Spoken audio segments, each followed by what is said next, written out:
Hello, this is the Jurassic expert here, back with a Halloween special video. So, yeah, I actually wrote some fan fiction for Jurassic World. I do ask that you take it with a grain of salt.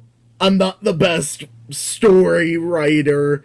Want to just put in case, just to make sure, viewer discretion advised. That out of the way, if the title of this fanfiction is "What If the Indoraptor Met the Indominus Rex?" And I titled each chapter as well. Chapter 1, The Birth of the Untamable Queen.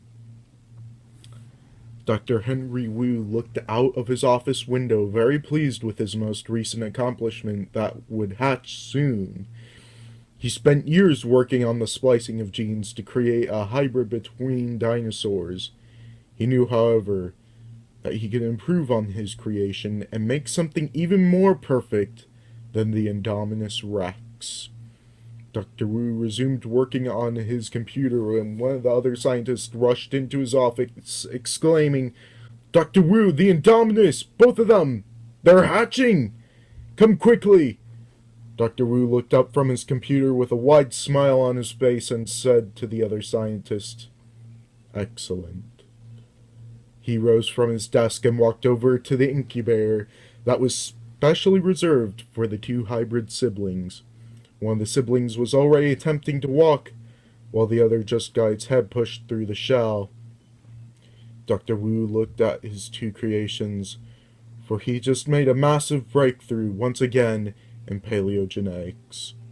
He noticed the one already hatched was standing and walking already within the first few minutes of birth. The hatchling walked towards her sibling, grabbing onto the neck of the sibling, and tore her out of the egg. The older sibling looked down at her sibling in disgust. Dr. Wu called for one of the scientists to immediately run some tests on both siblings. The scientist loyally obeyed Dr. Wu's orders and was starting tests on the siblings. Dr. Wu turned away from the incubator, smiling as he walked back towards his office. Dr. Wu sat back down at his desk and started to write an email. In the email he wrote, "The Indominus has survived the incubation process, and I think it is time we begin stage 2 of the project." He sends the email to an account that read "Unknown User," but Dr. Wu knew very well who the person was. Suddenly, Dr. Wu heard someone scream in pain and rushed out of his office to see what was going on. As he marched over towards the screams, Dr. Wu began to shout, "What is the meaning of this? I demand answers immediately!" He walked towards a group of scientists held together.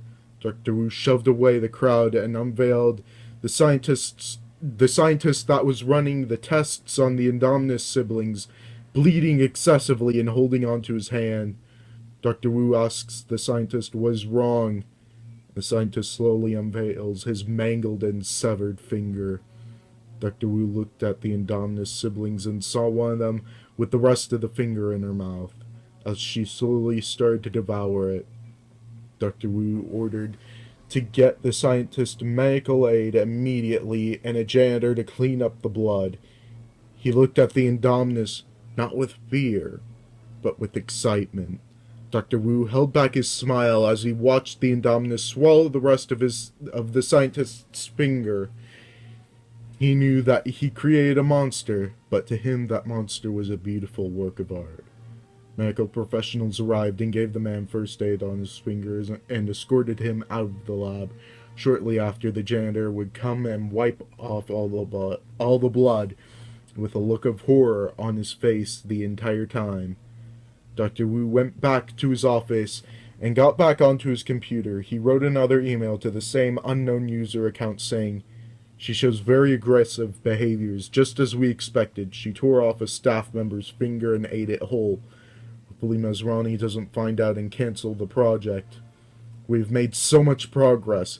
I will not let some ignorant rich bastard prevent me from completing the project. I will keep you posted on the situation, but I think we will still be able to proceed with the project just as planned. Dr. Wu sent the message with a very wide smile on his face and resumed back to his regular tasks, very pleased with the recent events that occurred. Chapter 2: The Untamable Sibling. A year has passed since the Indominus hatched, and Dr. Wu is very grateful that Masrani didn't shut down the project. He was looking at video footage of the two juvenile Indominus siblings. They were currently being kept in a small temporary enclosure while the actual enclosure began construction. He looked at how the siblings interacted and noticed that one was much more aggressive than the other. He noticed today, however, that the aggressive sibling was being rougher with her other sibling than usual. They began to play in their violent fashion, as most of the predators on Jurassic World do. After their first initial battle, the more docile sibling backed away and roared at the other in a very aggressive tone. The other sibling looked directly at the sibling and stood up to look much larger and roared much more aggressively than the previous sibling. Suddenly, the roaring Indominus swiped its claw across the face of the other sibling and roared again. The injured sibling walked away, wincing in pain. Dr. Wu looked on at the confrontation in awe and curiosity. He thought that the raptor DNA would create a pack instinct and would make them work together, but it seems that they are more solitary, probably taking after the multiple large carnivores that the Indominus's genome is made of. The Indominus abruptly stopped its harassment over her sibling and looked towards the wall. On the other side of the wall was a security guard walking towards the enclosure. They were most likely doing a perimeter check, because it was widely known amongst the staff members that the Indominus was too dangerous to allow an escape and needs all possible measures to ensure its containment. Dr. Wu looked back over at the Indominus, who was looking on at the wall and was following the movement of the security guard. Wu became very interested in this behavior and realized what the Indominus was doing. He realized she could sense thermal regulations and could see the guard outside. Wu remembered that he added snake DNA to the Indominus, which is probably where she got that feature from. Once the guard was gone, the Indominus looked back at her injured sibling. Suddenly, the Indominus charged the sibling and slashed multiple wounds into the sibling's side. The attacking sibling bit down onto the neck of the other sibling and maneuvered her claws to begin to dig into the back of her head. The injured sibling screeched in pain and was bleeding all over the pen. Dr. Wu stormed out of his office and demanded for an ACU team to be sent down to the pack immediately. The staff scattered towards the communications to call ACU. Wu realized that it would take too long and stormed out of the lab. He began to walk towards the jeeps and saw two ACU officers headed towards them. He demanded that they wait for him so that he could go with them. One of the ACU troops replied, "Dr. Wu, it is far too dangerous to take you to the enclosure, and I highly suggest that you go back to your office and watch from the security." Wu interrupts her, saying, "I made that animal, so when I demand to see it, I will in fact see it. Do you think you have any authority over what I can and cannot do?" The ACU troop stutters and is interrupted by Wu again, saying, "That's what I thought. Now we are wasting valuable time. For all we know, the sibling could be dead, so hurry up." The ACU troop slams on the gas and the jeep speeds along the service roads and into the jungle. Dr. Wu looks up and sees a helicopter flying above and past them. ACU transport vehicles plow through the jungle alongside the jeep. Dr. Wu took out a tablet that had the security footage of the Indominus siblings. It appeared that while Dr. Wu was too busy arguing with the troops, the injured Indominus broke free of the other's hold. Wu watched as the two siblings clashed into each other again, both aggressively biting and slashing at each other. The attacking sibling bit onto the top of the other sibling's head and swung her against the wall. The ACU troop interrupted, exclaiming into a radio, "We're almost there! Get the live ammunition ready!"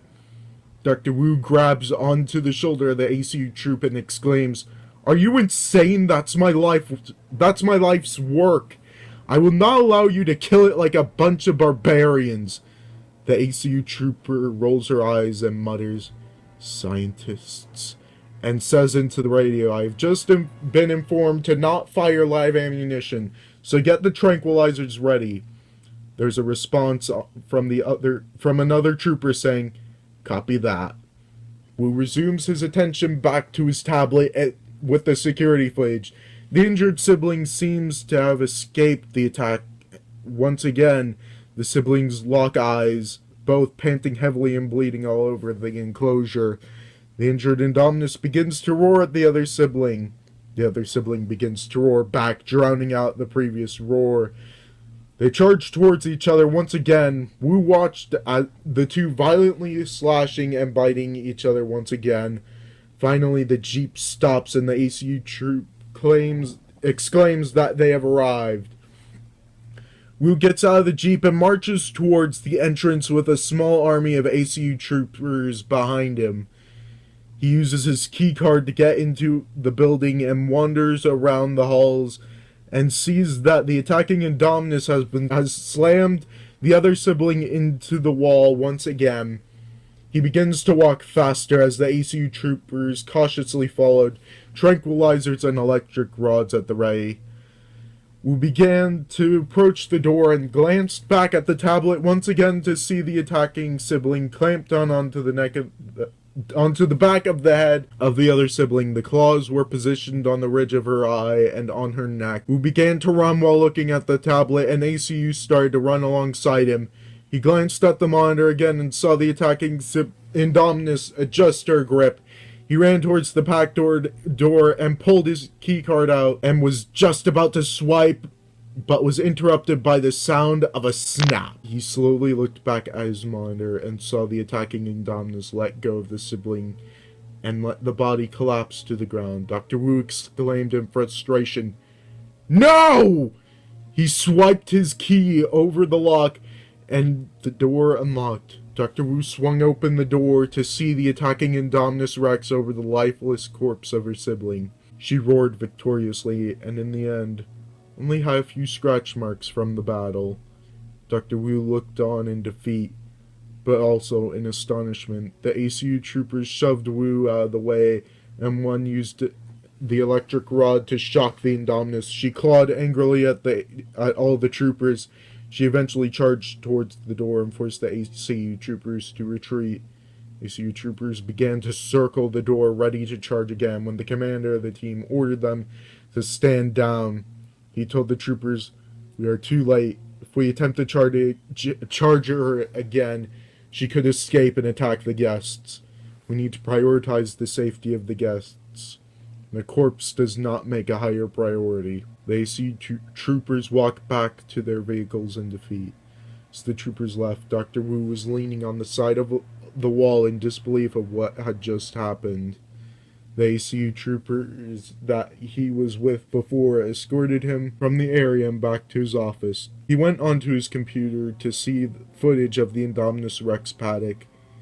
He looked at the footage to see the Indominus eating the body of her sibling, closed the tab of the footage, and went onto his email. He wrote to the unknown user to update him on what had happened. He wrote, "The Indominus shows much more aggression than we expected, has killed the other sibling. Unfortunately, this puts a flaw into our plan. Might have to be something that we should consider in stage 2 of the project. Maybe next time more raptor DNA should be added. Also, have you heard anything on the progress of the raptor training program? With the death of the sibling, I might take a break and rethink the plan. I hope to hear from you soon." Dr. Wu sends the email and closes the tab. He puts his elbows on the table and his face into his hands.